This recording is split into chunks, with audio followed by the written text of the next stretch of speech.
Hi guys, welcome to my channel Madhumita Sapui চ্যানেলে তোমাদের সবাইকে স্বাগত। তো বন্ধুরা, এখানে দেখো আমি এক ঝুড়ি তেঁতুল নিয়েছি। তো একদম গাছে পাকা পাকা তেঁতুল, মানে এরকম, বুঝেছো, গাছে পাকা একদম পাকা তেঁতুল নিয়ে চলে এসেছি। তো বন্ধুরা, আমি বলে দিচ্ছি, এখানে কিন্তু সব তেঁতুল ভালো নেই, ঠিক আছে? একটু বেছে বুঝে নিতে হবে। কিছু তেঁতুল ভালো আছে, কিছু তেঁতুল খারাপ আছে, মানে সব রকমের মানে আছে, ঠিক আছে? একটু বেছে বুঝে নিতে হবে। যাই হোক, চলো বন্ধুরা, সঙ্গে থাকো, দেখতে থাকো বন্ধুরা। তোমরা জানোই এখন হচ্ছে আচারের সিজন। তো সব সময় এখন বেশিরভাগ মানুষই আচার খেতে অনেকেই ভালোবাসে। তো আচারের সিজনে আমি তোমাদের সঙ্গে কিছুদিন আগে একটা আমের আচারের রেসিপি শেয়ার করেছি। তোমরা যারা যারা দেখোনি এখনও, সেটা দেখে নাও প্লিজ আমার চ্যানেলে গিয়ে। আর আজকে তোমাদের সঙ্গে শেয়ার করব তেঁতুলের আচার। তো পাকা তেঁতুলের আচার কীভাবে আমি বানাচ্ছি তারই রেসিপি তোমাদের সঙ্গে শেয়ার করব বন্ধুরা। তো আমার ভিডিও যদি তোমাদের ভালো লেগে থাকে, অবশ্যই চ্যানেলটাকে সাবস্ক্রাইব করে নোটিফিকেশানটা অল করে পাশে থেকো বন্ধুরা। আর একটা লাইক, কমেন্ট আর সাবস্ক্রাইব আর শেয়ার করে দিও বন্ধুরা। তোমাদের লাইক কমেন্টটাই আমাদের উৎসাহ দেবে নতুন নতুন ভিডিও বানানোর জন্য। তো বন্ধুদের, তোমাদের কাছে একটাই আমার অনুরোধ থাকলো, প্লিজ একটা লাইক কমেন্ট করে দিও আর শেয়ার করে দিও। তো চলো বন্ধুরা, অনেক বকবক করা হয়ে গেছে। প্রথমে আমি তেঁতুলগুলো কীভাবে ছাড়াবো, কীভাবে কী করব, তো তাই জন্য তোমাদের দেখতে থাকতে হবে। দেখো বন্ধুরা, আমার একদম দেখো তেঁতুলগুলো ছাড়ানো কমপ্লিট হয়ে গেছে। তো কত সুন্দর দেখো সবগুলো ছাড়িয়ে নিয়েছি। এবার চলো বন্ধুরা, এটাকে একটু রোদে দিতে হবে। বেশিক্ষণের জন্য কিন্তু দিতে হবে না বন্ধুরা। যেমনভাবে আমি আমের আচারটা বানিয়েছি, ওই 2 ঘন্টার মতো রোদে দেবো, দিলে মোটামুটি হয়ে যাবে। দেওয়ার পর তারপর আচারটা আমি বানিয়ে নেব, ঠিক আছে বন্ধুরা? চলো 2 ঘন্টা পরে ফিরে আসছি বন্ধুরা, দেখতে থাকো। আর বন্ধুরা, তোমাদেরকে যেটা বলা হলো না, যে এই যে দেখতে পাচ্ছ, এই যে শীষ সমেত আছে আমার, মানে একদম দেখছো তেঁতুলের শীষ সমেত রেখেছি, আর দানাও আছে, ঠিক আছে? দানা সমেত আর শীষ সমেত রেখে দিলে এতে আচারটা বানালে মানে বেশি ভালো থাকে, অনেক দিন ভালো থাকবে, বুঝতে পেরেছো বন্ধুরা? সেই জন্য এই শীষগুলো ফেলার দরকার নেই, আর দানাটাও ফেলার দরকার নেই, সব সমেত আমি আচারটা কিন্তু বানাবো বন্ধুরা। তো চলো এবারে রোদে আমি দিয়ে দিই, অনেকক্ষণ বকবক করলাম। তো সঙ্গে থাকো, দেখতে থাকো বন্ধুরা। আর তাছাড়া তোমাদের মানে আরেকটা বলে দিই বন্ধুরা, এই শীষ সমেত থাকলে কি হয় বলো তো, মানে আচারটা বানাতে গেলেও সুবিধা হয়, বুঝতে পেরেছো? বেশি ঘেঁটেও যাবে না, অথচ ভালো লাগবে খেতে, মজাদার আসবে। তো চলো বন্ধুরা, এইভাবে বানাবো। তো ততক্ষণ রোদে থাকুক আমার, তারপরে আসবো 2-3 ঘন্টা পর। তো বন্ধুরা, সঙ্গে থাকো। বন্ধুরা, আমি দেখো রোদে থেকে তুলে নিয়ে চলে এসেছি। 2 ঘন্টা পর আমি তুলে নিয়ে আসার পর এই যে দেখতে পাচ্ছ, শীষগুলো রেখে দেবো, আর এই যে বোঁটাটা, এটা খালি কেটে বাদ দেবো, ঠিক আছে বন্ধুরা? তো বোঁটাটা কেটে বাদ দেবো, আর এইগুলো শুধু থাকবে, থাকলে পরে মানে আচারটা বানাতেও সুবিধা, খেতেও সুবিধা, সবই ভালো। তো চলো বন্ধুরা, এইভাবে দেখো আমি কিভাবে কেটে বাদ দিয়ে দিচ্ছি বোঁটাটা। এইভাবেই তোমরা এইভাবে বাদ দিয়ে দিও। দিয়ে দেখো আমি অনেকগুলো বাদ দিয়ে দিচ্ছি। এবার এইগুলো আছে, এই কটাও আমি একইভাবেই বাদ দেবো, দিয়ে আমি আচারটা তবে বানাবো বন্ধুরা। তোমরা কিন্তু রোদে থেকে নিয়ে আসার পরই করবে, তাহলে সুবিধা হবে। তাহলে কি এইগুলো গায়ে গায়ে হাতে হাতে লেগে যাবে না, সুন্দরভাবে তোমরা এই বোঁটাগুলো বাদ দিতেও পারবে। তো ঠিক আছে বন্ধুরা, এগুলো না কাটার কারণ হচ্ছে ওইগুলো গোটা গোটা থাকবে, আচারটা দেখতে ভালো হবে, খেতেও ভালো লাগবে, আচারটা বানাতেও সুবিধা হবে। তাছাড়া দেখতে থাকো। হ্যাঁ বন্ধুরা, এখানে আমি তেঁতুলের আচার বানাতে কি কি মশলা নিয়েছি দেখতেই পাচ্ছ বন্ধুরা। তো আমার তেঁতুলের ভাগটা কম আছে, তাই জন্য পরিমাণ মতো আমি নিয়েছি। তোমাদের যদি তেঁতুলটা মানে বেশি থাকে, তেঁতুলের ভাগটা, তাহলে তোমাদেরকে একটু মশলাটাকেও বেশি বানাতে হবে। তো আমি দেখো এখানে শুকনো লঙ্কা নিয়েছি গোটা, মৌরি আছে, 5 ফোড়ন আছে, জিরে আছে, আর কালো সর্ষে আছে বন্ধুরা। তো এইগুলো বন্ধুরা একদম কাঠখোলায় ভেজে কিন্তু হাতে গুঁড়ো করে মশলাটা বানাতে হবে বন্ধুরা, তবে আচারটা খেতে বেশি টেস্টি হবে, ঠিক আছে বন্ধুরা? বন্ধুরা, এখানে আমি 1 কেজি চিনি নিয়ে নিয়েছি আচারের জন্য। তো আমার পরিমাণ মতো আমরা নেব, তোমরাও তোমাদের পরিমাণ মতো নিও বন্ধুরা। তো চলো বন্ধুরা, সঙ্গে থাকো, দেখতে থাকো কিভাবে বানাচ্ছি তেঁতুলের আচার। বন্ধুরা, দেখতে পাচ্ছ আচার বানানোর জন্য একদম কড়া বসিয়ে দিয়েছি। তো প্রথমেই আমি কাঠখোলাতে ভেজে নেব শুকনো লঙ্কা। তো এইভাবে কিন্তু সব মশলাগুলো কিন্তু বানিয়ে নেব, আর কাঠখোলাতে ভেজেও নেবো, ঠিক আছে বন্ধুরা? তো প্রথমে আমি শুকনো লঙ্কাটাকে ভেজে নিচ্ছি। তো নেওয়ার পর দেখো আমি এটা তুলে নিচ্ছি একটা থালাতে, দেখতেই পাচ্ছ বন্ধুরা। তোমরা কিন্তু এইভাবেই কাঠখোলাতে ভেজে নিও, তাহলে মশলাটা বানাতে সুবিধা হবে। এবার দেখো বন্ধুরা আমি জিরে, গোটা জিরে ভেজে নিচ্ছি বন্ধুরা, দেখতে পাচ্ছ। তো সবগুলো আমি দেখাতে যদি যাই অনেকটা বড় হয়ে যায় ভিডিওটা, তো আমি শুধু বলেই দিলাম যে এইভাবে তোমরা সবগুলো কাঠখোলাতে ভেজে নিও, এইভাবে পরপর মশলাগুলো আর নিয়ে হাতে গুঁড়ো করলে ভালো হবে।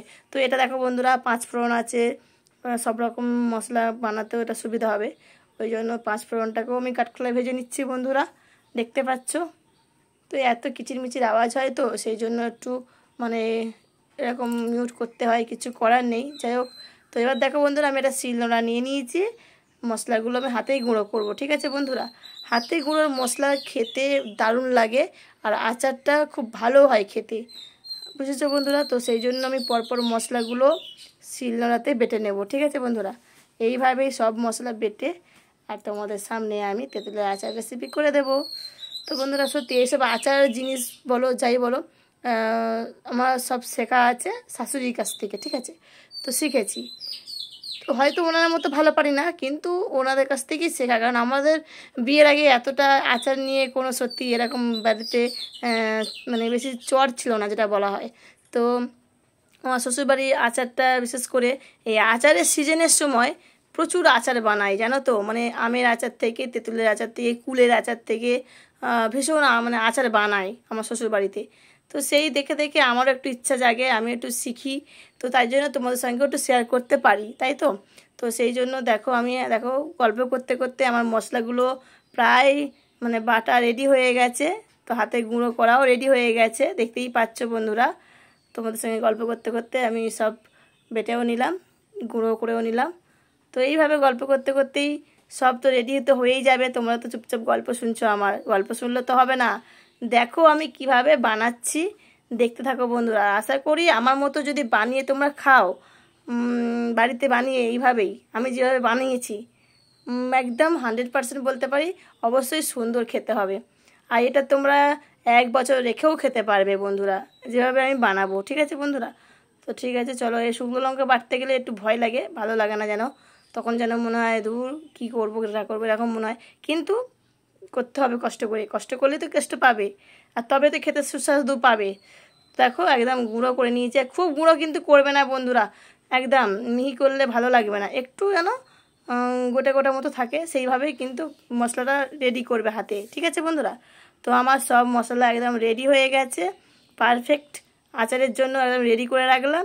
তো চলো বন্ধুরা ওদিকে চলো, দেখো কি হচ্ছে। তো আমার এদিকে দেখো তেঁতুলটা প্রায় ভাজার দিকে হয়ে আসছে, তো তোমাদের দেখাবো। তো এদিকে মশলাটা থাক, রেডি করা রইলো আমার। এখানটা সাদা তেল ব্যবহার করছি, ঠিক আছে বন্ধুরা।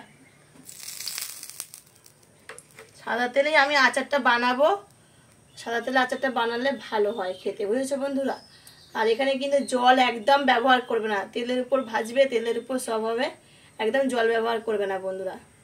দেখতে দেখো বন্ধুরা তেলটা গরম হয়ে গেছে, এবার আমি শুকনো লঙ্কা ফোড়ন দিয়ে দেব। আমি এখানে 2টো শুকনো লঙ্কা নিয়েছি বন্ধুরা, দেখতেই পাচ্ছ, আধখানা করে নিয়েছি, ফোড়ন দিয়েছি। আর দিয়ে দেব আমি একটু কালো সর্ষে। তো বন্ধুরা তোমরা সাদা সর্ষেও দিতে পারো, কোনো ব্যাপার না। তো কালো সর্ষেই ছিল, তো তাই কালো সর্ষে দিলাম। এমনিতে আচার বলো না কেন, চাটনি বলো না কেন, মানে সর্ষেটা দেওয়াই যায়, সর্ষে দিলে কোনো অসুবিধা হবে না। তো সর্ষে একটু ফোড়ন দিচ্ছি, তো বন্ধুরা তোমরাও দিও। তারপরে দেখো বন্ধুরা কীভাবে বানাচ্ছি, তো দেখতে থাকো, সঙ্গে থাকো। তো বন্ধুরা দেখো এখানে 5 ফোড়ন দিয়ে দিলাম, ফোড়নে এবার ভালো করে আমি ভেজে নিচ্ছি বন্ধুরা। এবারে বন্ধুরা আমি তেঁতুলগুলো দিয়ে দেবো।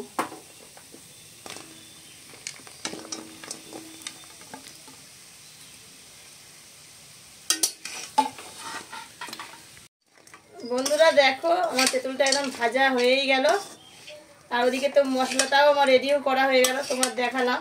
দেখো বন্ধুরা কার কার জিভে জল আসছে বলবে কমেন্ট করে। হ্যাঁ সত্যি, আর এখন তো আচারের সিজন, তোমরা কিন্তু কারোর চিন্তা করার কিছু নেই, আমার চ্যানেলে চলে যাও, পরপর আচারের ভিডিওগুলো দেখে ভালো লাগলে বাড়িতে বানিয়ে ফেলো। তো ঠিক আছে বন্ধুরা, চলো আমার ভাজা হয়েই গেছে প্রায়। তো এবার আমি চিনিটা দিয়ে দেবো বন্ধুরা। ঠিক আছে বন্ধুরা, দেখছো তো এইভাবে কিন্তু তোমরা কিন্তু বানিয়ে নেবে বন্ধুরা বাড়িতে প্লিজ। আর ভিডিওটা ভালো লাগলে বেশি বেশি করে শেয়ার করবে, লাইক কমেন্ট করতে ভুলবে না বন্ধুরা। তো চলো এবার আমি চিনিটা দিয়ে দেবো। তো বন্ধুরা এখানে আমার বললাম 1 কেজি চিনি নেওয়া আছে, তো আমি দিয়ে দিলাম চিনিটা। পরিমাণ মতো দিবে বন্ধুরা, তোমরা যেরকম লাগবে সেরকম। হ্যাঁ একদম একদম পারফেক্ট পরিমাণ মতো তোমরা দেবে। আর এখানে জল ইউজ করব না, এই চিনিটা গলে যে জলটা বেরোবে এটাতেই আমার মানে তেঁতুলগুলো সিদ্ধ হয়ে যাবে বন্ধুরা। দেখতে থাকো বন্ধুরা। বন্ধুরা দেখতে পাচ্ছ আমার অনেকটা চিনিটা গলে গেছে। এবার দেখো পরিমাণ মতো লবণ দেব, আর লবণটা দিলে পরে আরও তাড়াতাড়ি কিন্তু চিনিটা গলে যায় বন্ধুরা, ঠিক আছে? তো তোমরা জানো সবাই। তো এবার আমি চিনিটা দিয়েছি বন্ধুরা, দেখতে পাচ্ছ। তো দেখতেই পাচ্ছ বন্ধুরা চিনিটা গলে গিয়ে কতটা জলের মতো পরিমাণ মতো দেখাচ্ছে। তো এবার একটু সিদ্ধ হোক বন্ধুরা, ঠিক আছে? আর তোমরা নিজেরাই বুঝতে পারবে, তখন একটু আঠা আঠা মতো হয়ে যাবে একদম, আর গায়ে মাখা হয়ে যাবে তেঁতুলের, তখনই বুঝবে যে আচারটা পারফেক্ট হয়ে এসেছে। তো থাক বন্ধু, ততক্ষণ দেখতে থাকো, সঙ্গে থাকো। দেখো বন্ধুরা আমার একটু আচারটা একটু টক টক ভাব আছে, তাই জন্য আর একটু হালকা চিনি দিয়ে দিচ্ছি বন্ধুরা। এতে একটু আমি হালকা বিট লবণ দিয়ে দিলাম, এতে একটু আমি গোলমরিচ গুঁড়ো দিয়ে দিলাম বন্ধুরা। গোলমরিচ গুঁড়ো বন্ধুরা এটা। হ্যাঁ, এতে আমি যে মশলাগুলো করে রেখেছিলাম সেই মশলাগুলো এবার দিয়ে দেবো বন্ধুরা, দেখতে থাকো। যেগুলো আমি হাতে শিলে বেটে যেসব মশলাগুলো দিয়েছিলাম তাই করেছিলাম বন্ধুরা, সেই সব এগুলো ছড়িয়ে দিচ্ছি। যেহেতু আমার সুন্দর টেস্ট হয় বন্ধু, যেহেতু আমার আচারটা প্রায় হয়েই গেছে দেখতে পাচ্ছ বন্ধুরা। দিয়ে এবার একটু নাড়াচাড়া করে, আর নামানোর আগে বন্ধুরা একটু ভিনেগার দিয়ে তোমরা নামাবে। আমার তো ভিনেগার নেই বন্ধুরা, তাই জন্য আমি দেখেছো বন্ধুরা টাইট টাইট হয়ে গেছে। হ্যাঁ দারুণ টেস্টি হবে, আমি ইয়ামি। দেখো বন্ধুরা তেঁতুলগুলো দেখো কি সুন্দর সরাসরাই আছে, যে একদম গলে গিয়েছে তা না, খুব সুন্দর আমি রেখেছি। আর এইভাবেই তোমরা বাড়িতে ট্রাই করো, খেয়ে দেখবে, তারপরে বলবে বন্ধুরা অবশ্যই কমেন্ট করে যে আমার এই বানানো তেঁতুলের আচারটা তোমাদের কাছে কেমন লাগলো। বন্ধুরা তোমাদের যেটা বললাম সেটা হলো যে নামানোর আগে কিন্তু তোমরা একটু ভিনিগার দিয়ে দিও। আমার তো ভিনিগার নেই, আর ভিনিগারটা দিলে অনেক দিন থাকে ভালো। তো আমি যেভাবে বানিয়েছি মোটামুটি এখন 1টা বছর তোমরা রেখে খেতে পারবে, কোনো অসুবিধা নেই। তো যাই হোক খুব সুন্দর হয়েছে, দেখো কালারটা যত সুন্দর এসছে আর সেন্ট দারুণ আসছে। তো চলো বন্ধুরা এবার আমি নামিয়ে নিচ্ছি। আর আচারটা বন্ধুরা আগে ঠান্ডা হবে, ঠান্ডা হলে পরে তবে বয়ানে রাখবে, ঠিক আছে বন্ধুরা? আচার না ঠান্ডা হওয়া পর্যন্ত বয়ানে রাখলে আচার ভালো থাকে না। তো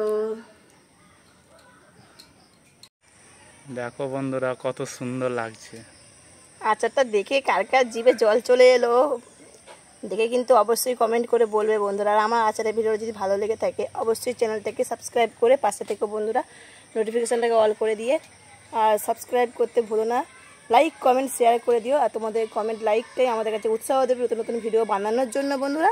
তো চলো বন্ধুরা আর ভিডিওটা বেশি বড় করব না, এখানেই শেষ করছি। তো একটু খেয়ে দেখি বন্ধুরা, চলো একটুখানি খেয়ে দেখি। দারুণ, একটা বেশ ভালো লাগলো, হেভি হেভি হেভি লেগেছে। আর বন্ধুরা ভিডিওটা আর বড় করছি না, ভিডিওটা যদি আমার ভালো লেগে থাকে, এই আচারের রেসিপিটা যদি ভালো লেগে থাকে অবশ্যই লাইক কমেন্ট সাবস্ক্রাইব করে পাশে থেকে বন্ধুরা বেশি বেশি করে শেয়ার করো, কারণ এখন হচ্ছে মানে আচারের সিজন, তো সেই জন্য বেশি বেশি করে শেয়ার করে পাশে থেকে বন্ধুরা। সবাই ভালো থেকো, সুস্থ থেকো। আবার বন্ধুদেরকে একটু দেখাও গোটা আছে কিনা। দেখো বন্ধুরা পুরো গোটা গোটা, দেখো দেখেছো, দারুণ খেতে হয়েছে, দারুণ। তোমাদেরকে দিতে পারলে আমার খুব ভালো লাগতো, ঠিক আছে? আর বড় করবো না, অনেক বক বক করে দিচ্ছি। টাটা।